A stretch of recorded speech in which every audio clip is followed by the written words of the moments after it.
Severe weather can strike at any time, and you can take steps now to help keep you and your family safe. The Storm Track 3 team looks back at the biggest local impacts over the last century. We've got you covered on how to be ready for the worst. Project Tornado starts right now. Thanks for joining us for Project Tornado. I'm News 3 WSIL Chief Meteorologist Jim Rasor. During the next 30 minutes, we're going to look back on some of the most notable tornadoes in this region. And we'll take some time to remind you of steps you can take to keep you and your family safer in the event of severe weather. The entire News 3 WSIL weather team will be here, much like during a severe weather event. We are fortunate to have 4 full-time professional meteorologists working hard to keep you informed. Tornadoes can occur in any month, at any time of day, but as the weather shifts from winter into spring and temperatures climb, the risk of the development of the most violent storms on Earth goes up. A tornado is defined as a rapidly rotating column of air. The strongest of these storms can produce wind speeds near 300 miles per hour, destroying everything in their path. One of the largest and deadliest tornadoes in history occurred right here at home. March 18, 1925, the Great Tri-State Tornado. 234 souls lost in Murfreesboro, the largest single-city death toll from a tornado, a record that still stands nearly 100 years later. Meteorologist Nick Housen digs deeper into that terrible day. Jim, today Murfreesboro is working to revitalize its downtown and breathe some new life into the old buildings, much like this one, which was built just 1 year before the worst tornado to ever strike the United States, passed just 2 blocks to the north. Just try to imagine the disorientation of coming out from wherever you had, digging out or coming out. That's what it was like in Murfreesboro and for many other communities along a 219-mile tornado path, March 18, 1925. Crossing parts of 3 states, it's simply known as the Tri-State Tornado. And it's the longest tracking tornado in U.S. history, and also the deadliest, claiming 695 lives and injuring more than 2,000. It may sound like a nightmare, but it happened here, and it's a storm that still leaves scientists mystified. It looked like an environment that would happen today in the spring. You know, it occurred in mid-March. We get these systems every year, but for some reason, Mother Nature decided to put on a show that day. Mount Vernon native John Hart, who is a lead forecaster for the Storm Prediction Center in Oklahoma, has studied tornadoes extensively, and he spent a lot of time studying the Tri-State Tornado. These people were caught off guard. They were caught out in fields. Children were in schools. People were down in the mines. It hit Murfreesboro and West Frankfort, and people were at work. It was a weekday. And in 1925, there was no warning. So the first knowledge anyone would have that a bad storm was coming was the sky got dark. And by that time, it was too late. Employees at the ice plant here in town, that they had to take cover in the ice locker. Another person was at the company store, the railroad company store, and they took cover in a vault of some sort. Pictures of the tornado's aftermath, like these, line the wall at the Jackson County Historical Society, highlighting the path, which could not have been worse. Gorham, destroyed. 2 schools were hit in Murfreesboro. In DeSoto, 33 of the town's 69 that died were in a school.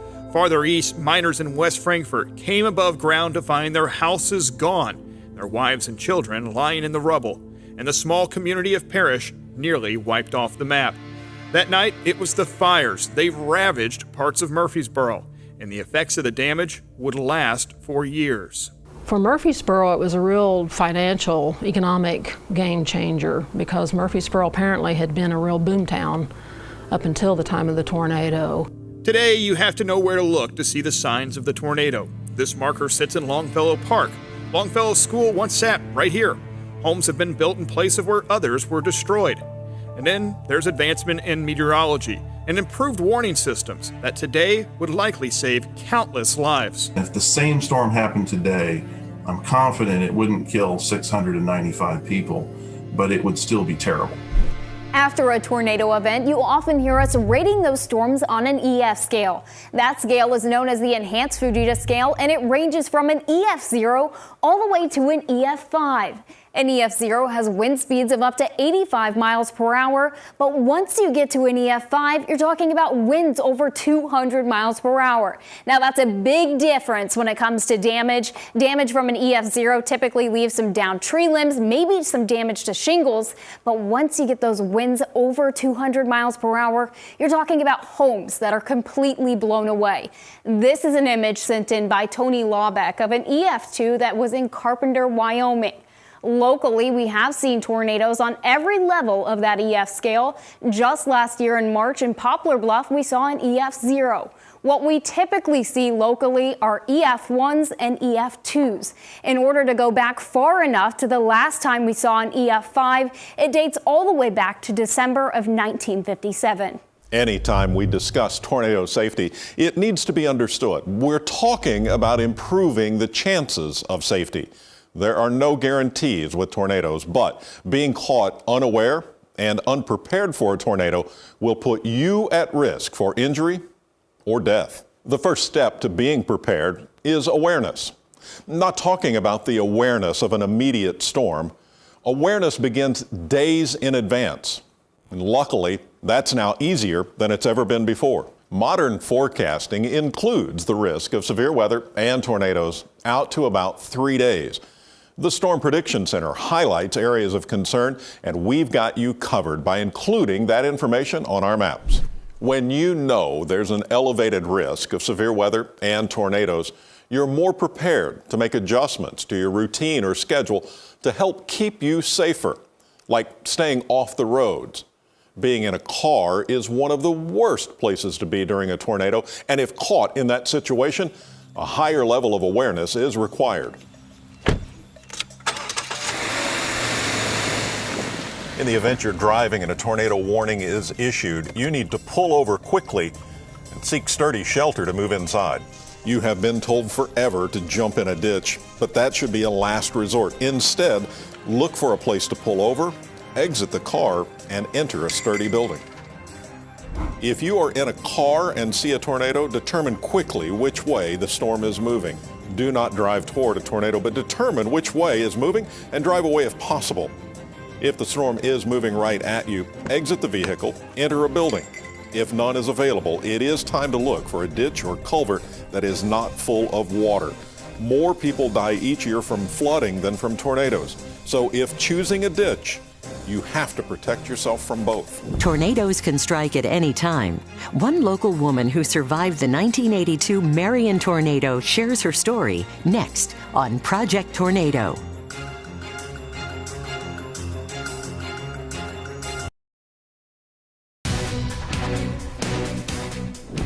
I came to WSIL in 1987.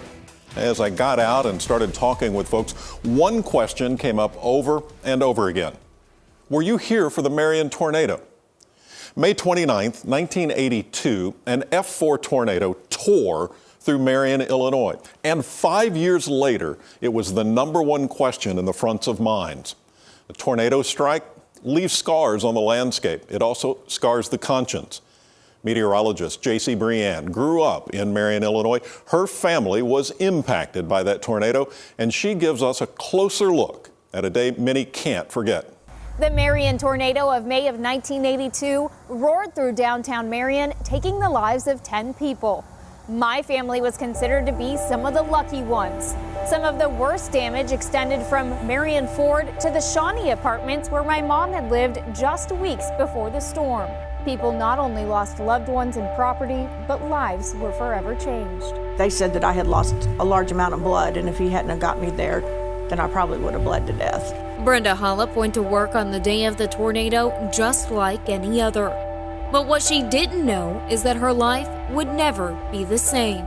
The doctor said that it looked like someone had just took a stick of dynamite and behind your knee just blew all that out. Brenda and her friend Sherry rode out the tornado in the Taco Gringo restrooms behind the Bonanza, which is now Tequila's.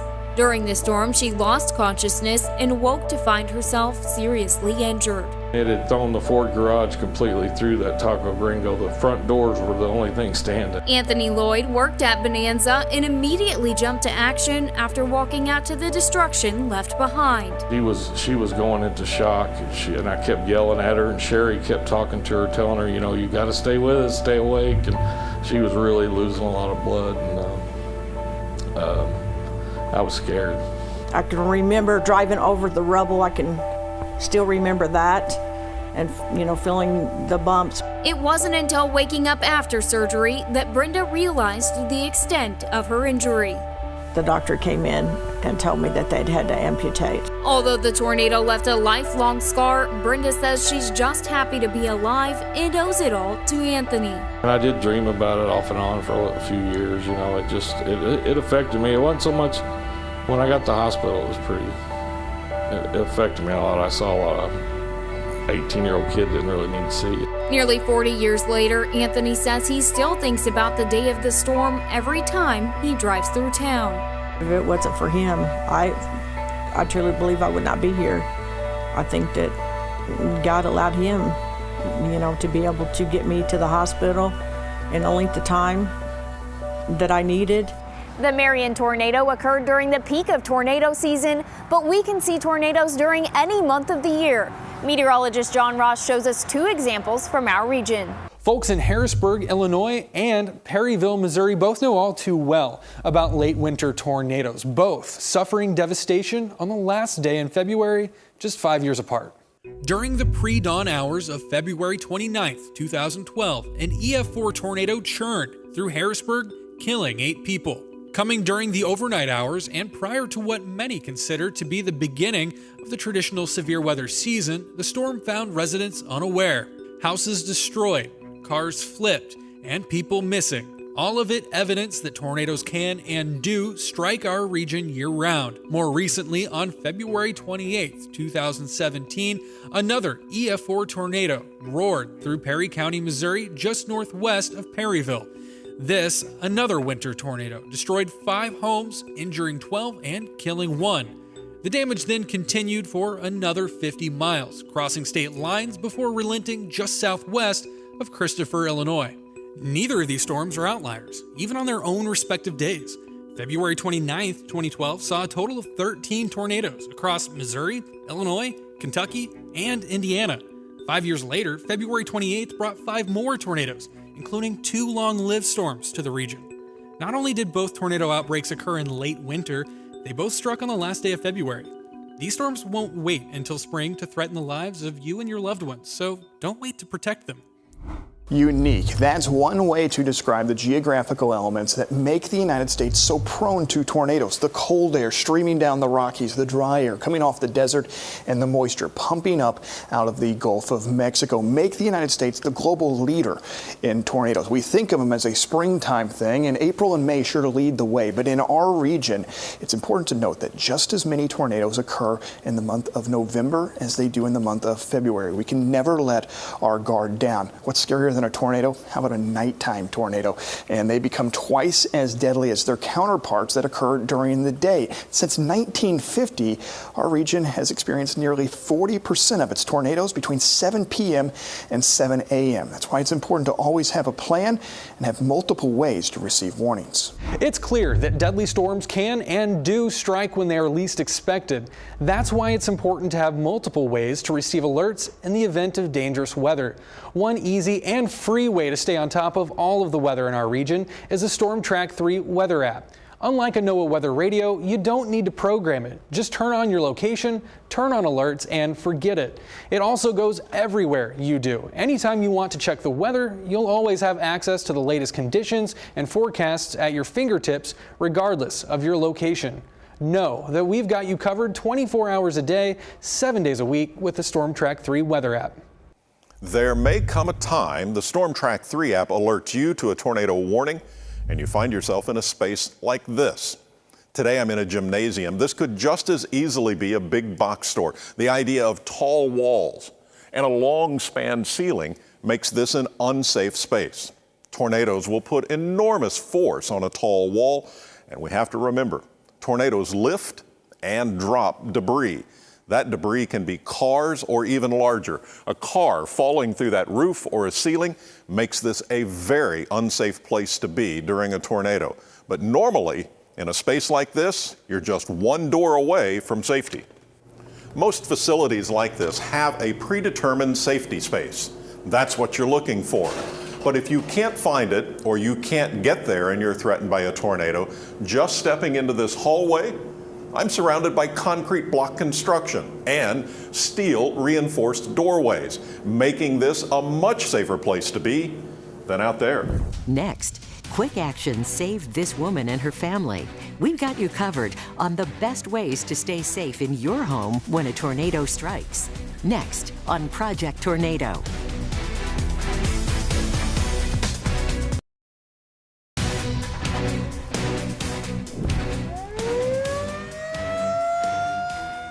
Never wait until you hear tornado sirens to think about where's the safe spot in your home. If you have a basement, that's always the safest option. But in a home without a basement, we need to think about some options. It is a popular belief that a bathtub is a safe place during a tornado, but we need to dig a little deeper. In this home, the bathroom is on an exterior wall. Even a small tornado could throw projectiles through that wall. And the wall is on the west. Most tornadoes come from the west, making this one of the most unsafe rooms in this house. We need another option. There is a better option in this home. We're now at the center part of this house. I can't see any windows. That tells me I'm more protected from flying debris. At the center part of this house is a small closet. On the other side of this closet is a bathroom. So I know running through this wall is plumbing, and that plumbing works like reinforcement. It's also 3 walls in a very small space, making it more structurally sound. This becomes the safest place in this home during a tornado. Might seem a little silly to you, but in that safe spot, if you can store a helmet, it will come in handy. Most deaths from tornadoes are because of massive head trauma. Slipping on a helmet doesn't have to be a motorcycle helmet, a batting helmet, or a bicycle helmet could save your life. Staying safe in a home with an open floor plan can be a challenge. A News 3 WSIL drone view shows there is no well-defined safe place in this type of home on the ground floor. If no basement is available, an in-ground storm shelter should be considered. Without these options, hard decisions and last resorts may be needed to save lives. Nick Housen shares a story about a family that did just that. I've seen the destruction that tornadoes can cause firsthand. They destroy homes and can destroy lives. But there's always stories of strength, community, and survival. This is how quick thinking likely saved one family's life. I kept grabbing hold of the limbs until I got underneath it, and just as we got underneath it, the total, you could see the wind and hear the stuff above us. The decision to leave this mobile home on the afternoon of November 17th, 2013 is one that likely saved the Lewis family's life. Carolyn was in this home with her daughter and grandbaby when a strong tornado crossed the Ohio River and hit Brookport just to the west. We're fixing to go out the door when my sister called and said that it had hit Brookport. Some quick thinking and a plan in case of a tornado led them to this bridge around 50 yards down the street. The wind hit and knocked me and the baby to the ground, and I couldn't get up. Well, my daughter come up behind me and grabbed me and the baby, and her and the baby went in the creek. The tornado roared down Unionville Road, passing overhead, snapping trees like toothpicks, ripping mobile homes off their foundation, and sending sheet metal and insulation high into the neighboring woods. The only thing between Lewis and the tornado's debris flying at more than 100 miles per hour was this bridge. I've lived here my whole life, and we knew it was there, and that was our basic plan. That afternoon, the tornado cut a 42-mile path along the Ohio River in southern Illinois and western Kentucky with winds up to 145 miles per hour, killing 3 people. I hope spending this little bit of time with us has helped you to think about what you're going to do the next time severe weather threatens. Severe weather action plans need to be reviewed and adjusted. Tornadoes come every year, and we have to be ready. The topics we've covered, the storms we've looked back on, are all included in a print version of this program. You'll be able to pick one up free of charge at our sponsors' locations or here at the News 3 WSIL studios. There's even a coloring page for the young and the young at heart, and we encourage you to share yours on our Facebook page. As we move through this severe weather season, know that we've got you covered with all the information you need. But it's up to you to be aware.